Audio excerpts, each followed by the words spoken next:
نفسك تركب عربيه اس يو في، والاس يو في النهارده بقت سعرها وصل 2 مليون جنيه بالنسبه للسبورتاج والتوسان.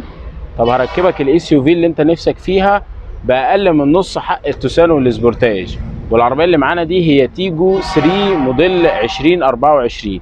العربيه دي بتنزل مواصفات كامله، كل حاجه في الدنيا. العربيه فيها كروز كنترول، فيها 2 ايرباج، فيها طاره مالتي فانكشن بالكامل ما شاء الله، فيها شاشه 8.5 بوصه تقريبا، فيها كاميرا خلفيه. العربيه كمان فيها شبه الجيب الشيروكي كده، بيكون فيها الجنط الخارجي راكب في ظهر الشنطه. كمان هنا الباب بتاعها بيفتح كده، فبيديك مساحه دخول محترمه قوي، وتقدر زي ما انت شايف كده يعني شخص بالغ يقدر يقعد في الشنطه، وكمان تقدر تاخد شخصين مش شخص واحد. فالعربيه واسعه وهتأدي معاك، ومش هتقول لك لا، ومرتفعه عن الارض تقريبا 19 سم. فبرضه لو انت خايف من المطبات وساكن في منطقه شعبيه، الحاجات دي مش هتاكل معاك. مع عثمان كار مفيش مستحيل، هركبك عربيه احلامك باقل سعر في مصر. اهلا بيك.